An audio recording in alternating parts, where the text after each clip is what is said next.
I think that, one of the things that has not been discussed enough in this McClellan issue is, and these revelations, is the press's role. He said the press was an enabler here. But one thing we have not seen is a lot of mea culpas from the press. Tell us about it. Absolutely.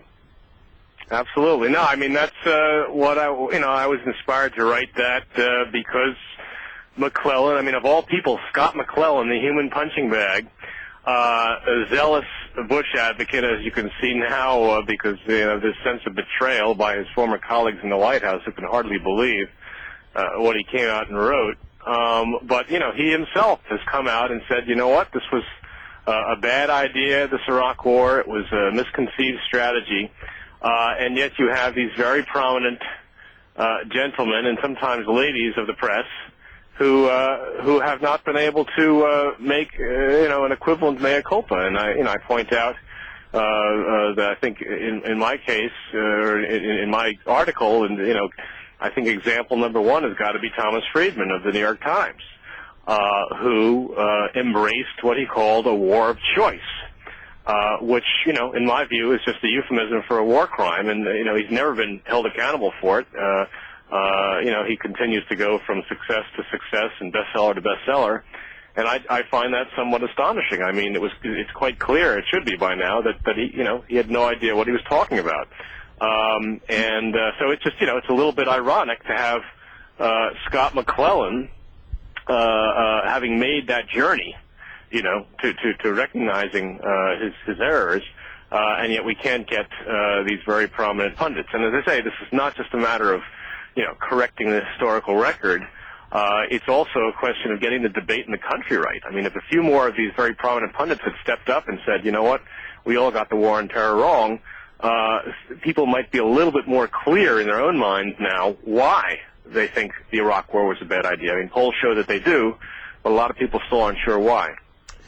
Now, the quote that you had from Tom Friedman before the war in your article is damning. It's damning to the utmost. And you point out correctly, look, it wasn't only people who got it wrong. There were also people who got it right. There were clear-headed people at the time. And a really great quote from Maureen Dowd's article before the war as well. And, of course, as you pointed out, you were thought that it was a bad idea to go into war as well before the Iraq War, and a lot of us did, right? I mean, there's a substantial number of a few columnists and some reporters, McClatchy newspaper reporters, got a lot of it right. There were those of us, including some of my colleagues at Newsweek, who were reporting serious doubts in the intelligence community about the WMD, couldn't really get stories into the magazine or in the paper. Because a lot of the leading editors of that time and still of this time, found a way to embrace this war and went along with the momentum.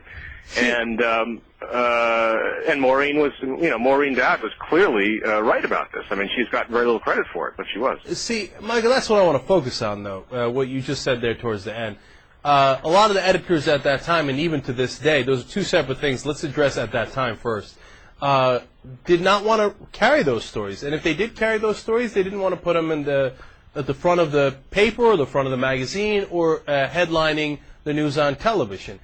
And how do we address this? Because it's not just that Thomas Friedman hasn't apologized for it. The New York Times hasn't asked them to come forward and say, hey, did you get this right or wrong?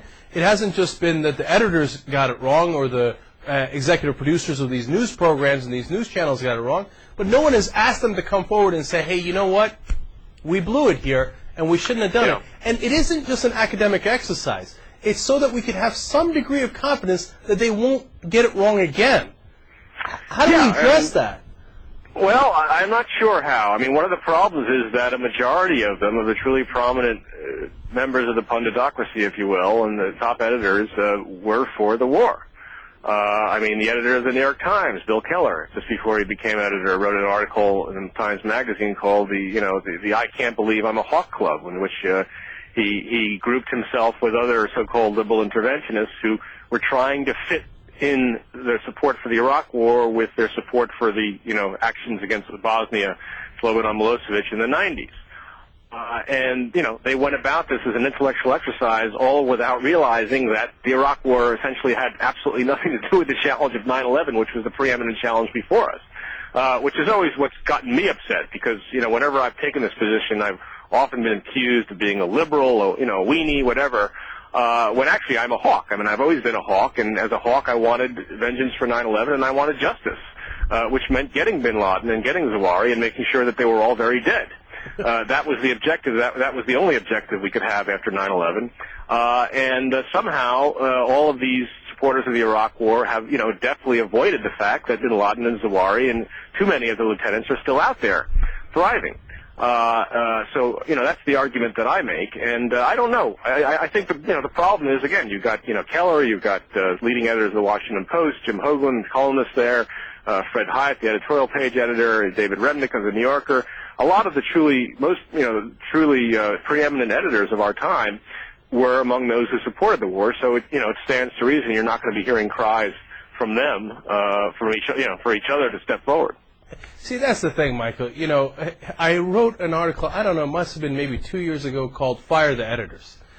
Because it's not that there aren't good reporters doing the stories, it's that the ones who get it right are not rewarded. In fact, they're called, I guess what's now a really bad word, a liberal. Oh, you must have been some sort of liberal pacifist or something. Right. That's used as a slur. One, it's shouldn't be a slur. Two, it's not even accurate. I mean, my original problem with the Iraq War was exactly what you said, Michael. I said, why the hell are we distracting ourselves with this? Why shouldn't we be getting bin Laden? He's in Afghanistan. He's not in Iraq.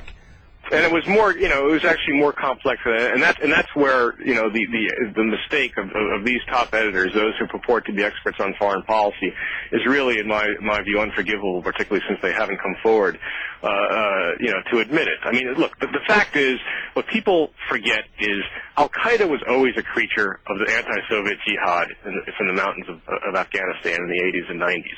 That's where the group came from. Yes, it was made up of angry Arab young men, but it was always a unique entity that existed there. That was its home.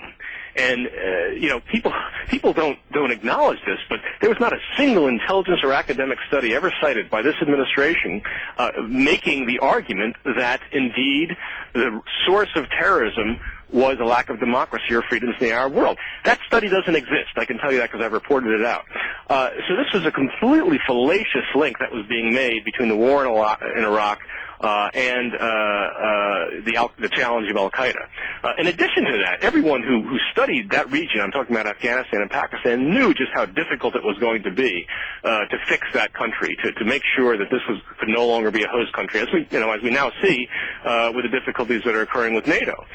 So this was all there. This was not Monday morning quarterbacking. This was known at the time, and they made a huge mistake. And it's now time for them to acknowledge it. And you're just not seeing it. You see a few people out there writing about this now, but I thought that that the McClellan book was an appropriate moment to come out and say, oh my God, if this stooge of the Bush administration can find a conscience, surely you all can.